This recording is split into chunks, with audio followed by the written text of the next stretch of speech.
கோவை மாவட்டம் பொள்ளாச்சி அருகே உள்ள ஆழியார் பாசன திட்டத்தில் குளப்பத்துக்குளம் ஏரி மற்றும் வரத்து வாய்க்கால் மற்றும் ஓடியக்குளம் கிராம நீரினை பயன்படுத்துவோர் சங்கத்தின் தலைவர் தேர்தல் வரும் 31ஆம் தேதி நடைபெறுகிறது. இந்த தேர்தலுக்கான வேட்புமனு தாக்கல் நடைபெற்றது. பொள்ளாச்சி சார் அலுவலகத்தில் உதவி தேர்தல் நடத்தும் அலுவலர் உமா மகேஸ்வரியிடம் காலை முதல் இந்த தேர்தலில் போட்டியிடும் விவசாயிகள் வேட்புமனு தாக்கல் செய்து வருகின்றனர். நீலகிரி மாவட்டம் குன்னூர் அருகே இரவு ஸ்டாப் காலேஜ் ராணுவ பயிற்சி கல்லூரி அருகே உள்ள பேருந்து நிறுத்தம் பகுதியில் சிறுத்தை உலா வந்தது. இதனை அவ்வழியில் சென்ற வாகன ஓட்டிகள் வீடியோ பதிவு செய்துள்ளனர். தற்போது இந்த வீடியோ சமூக வலைதளங்களில் வேகமாக பரவி வருகிறது. சென்னையின் 385வது பிறந்த நாளை முன்னிட்டு சென்னையைச் சேர்ந்த தராதா குழுவினர் சென்னை மூலக்கொத்தளம் பகுதியில் சுமார் 60 வயது மூதாட்டிகளின் முன்னிலையில் கேக் வெட்டி ஆடல் பாடல் என இனிப்புகள் வழங்கி மூதாட்டிகளுக்கு புடவைகள் வழங்கி கொண்டாடி மகிழ்ந்தனர். இதில் ஏராளமானோர் கலந்து கொண்டனர். திருவள்ளூர் மாவட்டம் பொன்னேரி அடுத்த தடப்பெரும்பாக்கம் பகுதியில் உள்ள அத்திமரம் ஒன்றில் ஆண் ஒருவர் தூக்கிட்ட நிலையில் தொங்கிக் கொண்டிருப்பதைக் கண்ட அப்பகுதி மக்கள் உடனடியாக பொன்னேரி காவல்துறைக்கு தகவல் தெரிவித்தனர். இந்த தகவலின் பேரில் சம்பவ இடத்திற்கு வந்த காவல்துறையினர் தூக்கிட்ட நிலையில் கிடந்த நபரை பார்த்தபோது அவர் வடமாநில தொழிலாளி என்பது தெரியவந்தது. இதனைத் தொடர்ந்து சடலத்தை கைப்பற்றிய காவல்துறையினர் பிரேத பரிசோதனைக்காக பொன்னேரி அரசு மருத்துவமனைக்கு அனுப்பி வைத்தனர். தொடர்ந்து நடத்திய விசாரணையில் பொன்னேரி அடுத்த கிருஷ்ணாபுரம் பகுதியில் உள்ள தனியார் சிமெண்ட் குடோனில் இவர் பணியாற்றி வந்ததும் இவர் ஒடிசாவை சேர்ந்த சசிகாந்தா கொடுவா என்பதும் இவருக்கு திருமணமாகி குழந்தைகள் இருப்பதும் தெரியவந்தது. விருதுநகர் மாவட்டம் ராஜபாளையம் காந்தி சிலை அருகே அரசு மகப்பேறு மருத்துவமனையில் இரவு மின்வெட்டு ஏற்பட்டுள்ளது. தொடர்ந்து 3 மணி நேரத்திற்கும் மேல் மின்வெட்டு நீடித்த நிலையில் மகப்பேறுக்காக அனுமதிக்கப்பட்டிருந்த தாய்மார்கள், பிரசவித்த தாய்மார்கள் மற்றும் குழந்தைகள் மின்சாரமின்றி பெரும் சிரமத்திற்கு ஆளாகினர்.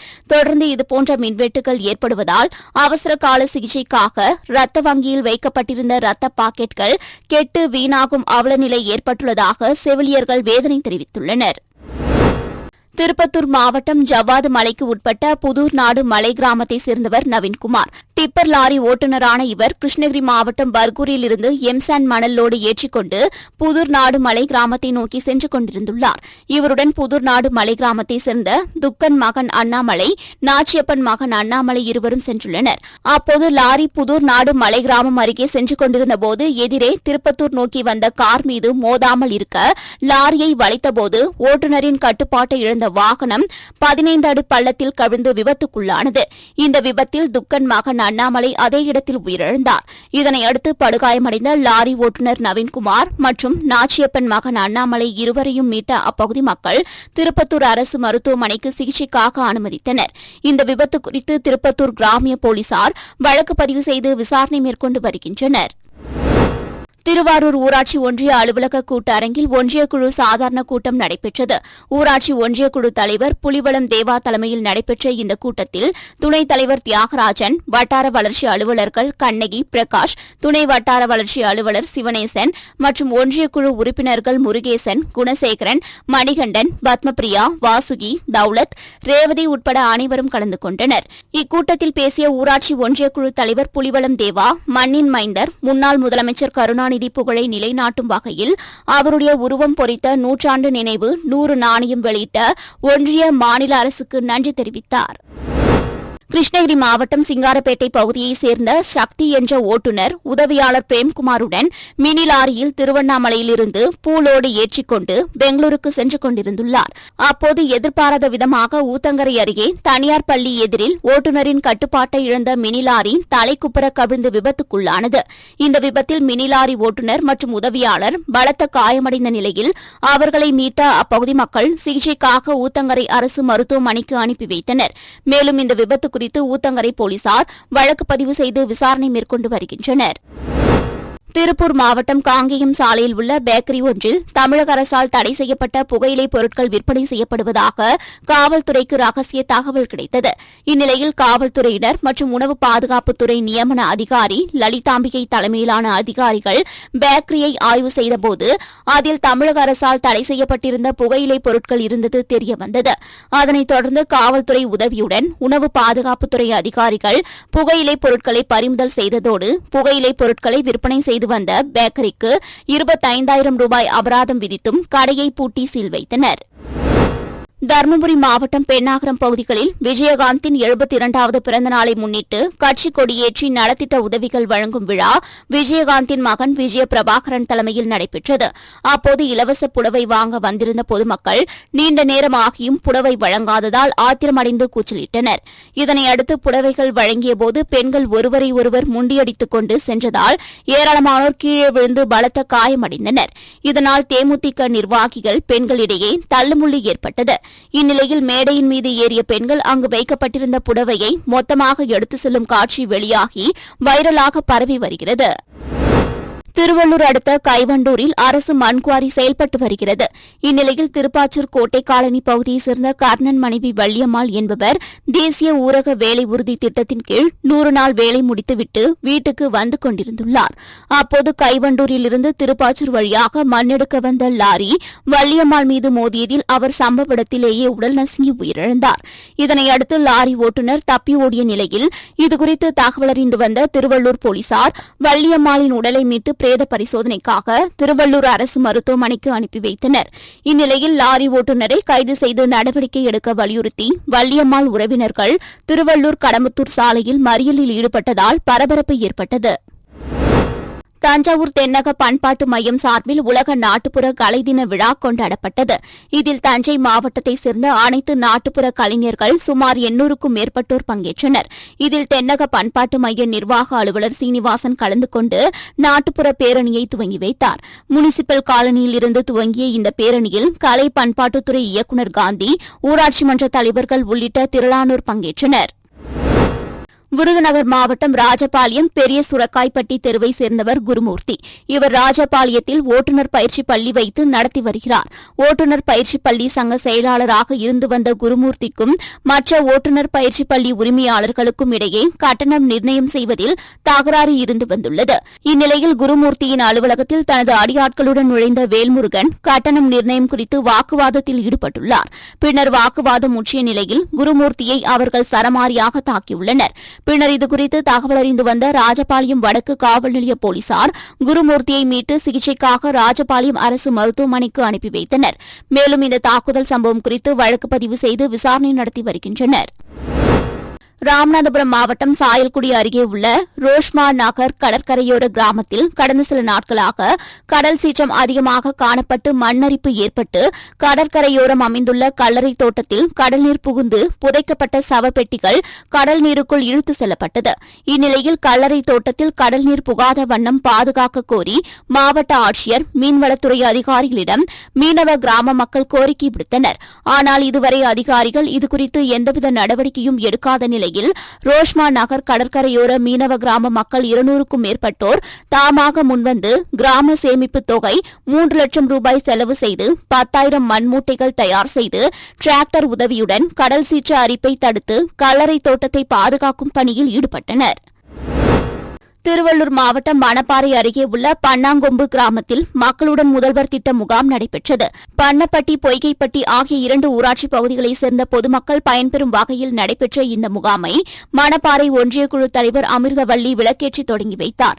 இம்முகாமில் வருவாய்த்துறை, மின்வாரியத்துறை, வேளாண் துறை, காவல்துறை, கூட்டுறவு, உணவு மற்றும் நுகர்வோர் பாதுகாப்பு, வீட்டு வசதி மற்றும் நகர்ப்புற வளர்ச்சித்துறை, மாற்றுத்திறனாளிகள் நலத்துறை, சமூக நலன் மற்றும் மகளிர் உரிமைத் தொகை உள்ளிட்ட பல்வேறு துறைகளை சேர்ந்த அதிகாரிகள் மற்றும் அலுவலர்கள் கலந்து கொண்டனர். இம்முகாமில் கலந்து கொண்ட பெரும்பாலான அதிகாரிகள் தங்களது மொபைல் போனில் நேரத்தை செலவிட்டதால் மனு கொடுக்க வந்த மக்கள் கடும் அதிருப்தி அடைந்தனர். மதுரை ஆரப்பாளையம் பகுதியை ஒட்டியுள்ள விஸ்வாபுரி 2வது தெரு பகுதியில் ரேஷன் கடை ஒன்றில் இன்று அதிகாலையில் ரேஷன் அரிசி மூட்டைகளை சிலர் வாகனத்தில் ஏற்றியுள்ளனர். இதனை கண்ட அப்பகுதி மக்கள் ஒன்று திரண்டு நியாய விலைக் கடையை நோக்கி வந்ததால் நியாய விலைக் கடையில் ரேஷன் அரிசி திருடிய இருவர் உடனடியாக அங்கிருந்து தப்பி ஓடியுள்ளனர். இதனையடுத்து குடிமைப் பொருள் கடத்தல் தடுப்பு பிரிவு அதிகாரிகளுக்கும் காவல்துறைக்கும் பொதுமக்கள் அளித்த தகவலை தொடர்ந்து விரைந்து வந்த காவல்துறையினர் ரேஷன் அரிசி கடத்தலுக்கு பயன்படுத்த நிறுத்தி வைக்கப்பட்டிருந்த 4 சக்கர வாகனத்தை பறிமுதல் செய்து வழக்கு பதிவு செய்து விசாரணை மேற்கொண்டு வருகின்றனர். சென்னை மடிப்பாக்கம் பகுதியைச் சேர்ந்த சேகர், பரமசிவன், சசிகுமார் ஆகிய 3 பேரும் சொகுசு காரில் சென்னையிலிருந்து பெங்களூரு சென்று கொண்டிருந்துள்ளனர். இந்நிலையில் திருப்பத்தூர் மாவட்டம் ஆம்பூர் அடுத்த மாதனூர் பொன்னகர் பகுதியில் கார் சென்று கொண்டிருந்தபோது காரின் இன்ஜினில் புகை வருவதைக் கண்ட அவர்கள் காரிலிருந்து உடனடியாக இறங்கியுள்ளனர். இதனையடுத்து கண்ணிமைக்கும் நேரத்தில் கார் முழுவதும் தீப்பிடித்து எரிந்ததால் சாலையில் செல்லும் வாகன ஓட்டிகள் அச்சமடைந்து ஆம்பூர் தீயணைப்புத்துறை மற்றும் காவல்துறையினருக்கு தகவல் அளித்துள்ளனர். இந்த தகவலின் பேரில் விரைந்து வந்த ஆம்பூர் தீயுறை மற்றும் கிராமிய காவல்துறையினர் எரிந்து கொண்டிருந்த தீயை அணைத்தனர். இருப்பினும் கார் முற்றிலுமாக எரிந்து சேதமானது. இச்சம்பவம் குறித்து ஆம்பூர் கிராமிய போலீசார் வழக்கு பதிவு செய்து விசாரணை மேற்கொண்டு வருகின்றனர். செங்கல்பட்டு அரசு மருத்துவமனையில் செங்கல்பட்டு சுற்றுவட்டார பகுதியில் இருந்து ஏராளமான மக்கள் வந்து சிகிச்சை பெற்று வருகின்றனர். இந்நிலையில் மருத்துவமனையில் புதிதாக புற காவல் நிலையம் அமைப்பது தொடர்பாக செங்கல்பட்டு மாவட்ட காவல் கண்காணிப்பாளர் சாய் பிரணீத் மருத்துவமனையில் திடீர் ஆய்வு மேற்கொண்டார். இதனைத் தொடர்ந்து அரசு மருத்துவக் கல்லூரி மருத்துவமனையில் முதல்வர் அலுவலகத்தில் ஆய்வுக் கூட்டம் நடைபெற்றது. இந்த ஆய்வுக் கூட்டத்தில் செங்கல்பட்டு சார் ஆட்சியர் நாராயண சர்மா, செங்கல்பட்டு அரசு மருத்துவக் கல்லூரி மருத்துவமனை முதல்வர் ஜோதிகுமார், செங்கல்பட்டு கோட்ட காவல் துணை கண்காணிப்பாளர் புகழேந்தி கணேஷ், செங்கல்பட்டு நகர காவல் நிலைய ஆய்வாளர் ஹரிஹரன், தனிப்பிரிவு காவலர்கள் ஜெகன், பச்சமுத்து மற்றும் வருவாய்த்துறை காவல்துறையினர் கலந்து கொண்டனர். தூத்துக்குடி மாவட்ட விவசாயிகள் குறை தீர்க்கும் கூட்டம் தூத்துக்குடி மாவட்ட ஆட்சியர் இளம் பகவத் தலைமையில் நடைபெற்றது. இதில் அனைத்து துறை அதிகாரிகள் மற்றும் மாவட்டம் முழுவதும் இருந்து வந்திருந்த விவசாயிகள் கலந்து கொண்டனர். இந்த கூட்டத்தில் கலந்து கொண்ட விவசாயிகள் கடந்த ஆண்டு டிசம்பர் மாதம் ஏற்பட்ட மழை வெள்ள பாதிப்பு காரணமாக தூத்துக்குடி மாவட்டத்தில் பயிர்கள் முற்றிலுமாக அழிந்த நிலையில் பயிர் காப்பீடு செய்த விவசாயிகளுக்கு இன்சூரன்ஸ் நிறுவனங்கள் காலம் தாழ்த்தி தற்போது பயிர் காப்பீடு வழங்கி வருவதாகவும் முழுமையான இழப்பீடு வழங்க குறைவான அளவு தொகையை இழப்பீடாக வழங்குவதாகவும் முழு இழப்பீடு வழங்க நடவடிக்கை எடுக்க வேண்டும் என்றும் கோரிக்கை விடுத்தனர். இன்று மாவட்ட ஆட்சியர் அலுவலகத்தில் விவசாயிகளின் குறைதீர்க்கும் கூட்டம் நடைபெற்றது. இந்த கூட்டத்திலே விவசாயிகளுடைய பல்வேறு கோரிக்கைகளை குறித்து இன்று பேசப்பட்டது. குறிப்பாக கடந்த 2023 டிசம்பரில் பெய்த கனமழையில் பாதிக்கப்பட்ட விவசாய பயிர்களுக்கு முழுமையாக இழப்பீடு வழங்க வேண்டும் என்று தொடர்ந்து கோரிக்கையின் அடிப்படையில் தற்சமயம் ஒரு 60 ரூபாய்க்கு மேல இழப்பீடு என்பது உளுந்து மற்றும் பாசிக்கு வழங்கப்பட்டிருக்கிறது. இந்த உளுந்து மற்றும் பாசிக்கு வழங்கப்பட்ட இழப்பீடுகளிலே மிகப்பெரிய அளவில் விவசாயிகளுக்கு ஒரு முழுமையாக, அதாவது ஒரே சீராக வழங்கப்படவில்லை என்பது ஒரு மிகப்பெரிய குற்றச்சாட்டாக உள்ளது.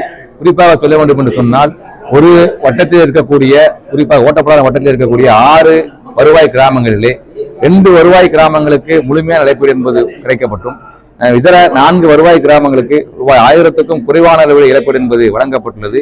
எனவே இந்த இழப்பீடு கடந்த காலத்திலே பெய்த மழையிலே அரசு முழுமையாக நிவாரணம் என்பது அறிவிக்கப்பட்டும் கூட இந்த இன்சூரன்ஸ் நிறுவனமானது ஒரு முறையான கணக்கெடுப்பு என்பது நடத்தாமல் இந்த இழப்பீடு என்பது குறைந்த அளவிலே வழங்குவது என்பது ஏற்றுக்கொள்ளக்கூடிய ஒரு விஷயமாக இல்லை. எனவே பாதிக்கப்பட்ட அனைத்து விவசாயிகளுக்கும் ஒரே சீரான அளவிலே இன்சூரன்ஸ் இழப்பீடு வழங்கப்பட வேண்டும் என்ற கோரிக்கையை வற்புறுத்தியிருக்கும். அதே நேரத்தில் இந்த இழப்பீடு கணக்கெடுப்பில் ஈடுபட்ட பணியாளர்கள், அதாவது வருவாய்த்துறை, புள்ளியியல் துறை, வேளாண்மை துறை, அத்தோடு அந்த இப்கோட்டோக்கி கம்பெனியுடைய நிர்வாகிகளும் சேர்ந்த அந்த இழப்பீட்டில் கணக்கெடுப்பு எடுத்தார்கள். அந்த கணக்கெடுப்பின் போது பல இடங்களிலே இந்த உளுந்து கணக்கெடுப்புல உளுந்து என்பது பெய்து அது இன்னைக்கு மிக மோசமான அளவிலே அது மக்கி போயிருக்கக்கூடிய சூழ்நிலையிலும் கூட அந்த கணக்கெடுப்பிலே முழுமையான அளவிலே அந்த மக்கி போன உளுந்தை கழிக்காமல் கணக்கெடுத்த அவலம் என்பது நடைபெற்றிருக்கிறது. அதன் காரணமாகவும் இன்னைக்கு விவசாய இழப்பீடு கிடைப்பதில் மிகப்பெரிய தேக்கம் என்பது ஏற்பட்டிருக்கிறது தெரிவித்துள்ளது.